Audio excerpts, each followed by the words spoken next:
বাগডোগরা দিয়ে পালাচ্ছিল, মুম্বাই থেকে এসছিল। মুম্বাই থেকে বিজেপি ধার করে ওই মিমকে নিয়ে এসছে।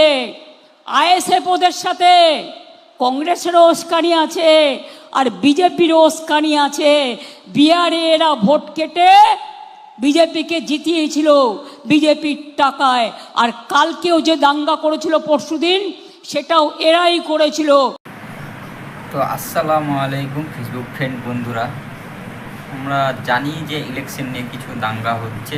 কিছুদিন আগে আমাদের জঙ্গিপুরে বিরাট বড় একটা দাঙ্গা হলো, তা আমরা সবাই জানি ফেসবুকে কীরকমভাবে চলছে।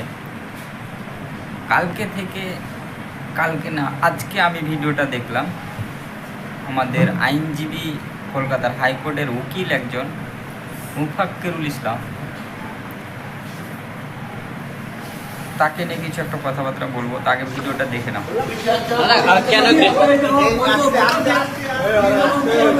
দেখতে পাচ্ছ ভিডিওটা, সে একজন হাইকোর্টের উকিল হওয়ার সত্ত্বেও তাকে গ্রেপ্তার করছে। এটা কি সম্ভব? হ্যাঁ সম্ভব, কারণ আইন কাউকে ছাড়ে না, এটা ঠিকই। কিন্তু আবার যে আমাদের মমতা ব্যানার্জি, তাকে কি বলে মালদায় গিয়ে দাঙ্গা করেছে, হ্যান ত্যান অনেক রকম বলাবলি করছে। তো মমতার কিছু কথা একটু শুনিলেই। হাতে না থেকে ধরেছি জানেন, আমাদের সিআইডি, অর্থাৎ লোকাল পুলিশ নয়।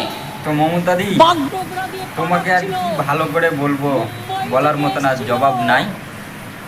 আমরা সাধারণ মানুষ এরকমভাবে ছিনিমিনি খেলিও না। বাংলা একটা প্রবাদ আছে যে পুরাতন চাল ভাতে বাড়ে। পাবলিককে পাগলা হয়ে গেলে যখন, পাবলিক কিন্তু আর মানবে না, সে মমতায় হোক আর সেই মোদি হোক। কিছুদিন আগে আমরা বাংলাদেশে সে ঘটনাটা দেখলাম যে তাদের মুখ্যমন্ত্রী শেখ হাসিনা, তাকে পদত্যাগ করার পরিস্থিতি, তারপরে এখন পর্যন্ত তারা বাংলাদেশে ঠিক আছে। কিন্তু মনে হচ্ছে আমাদের সেই ইন্ডিয়াতে এরকমভাবেই করতে হবে,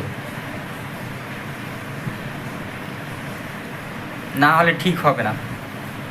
আমরা সাধারণ মানুষ চাই যে একসাথে থাকবো, একসাথে ভালোভাবে কাটবো, কিন্তু এইভাবে যে ভোটার নিয়ে যে সব এসআইআর হ্যান ত্যান এই সব হাবিজাবি বলাবলি চলছে করছে, এটা কি ঠিক? তো মমতা দি, তুমি যদি আমাদের সাধারণ মানুষকে সাপোর্ট না করো, তাহলে কে করবে? হ্যাঁ, পাবলিক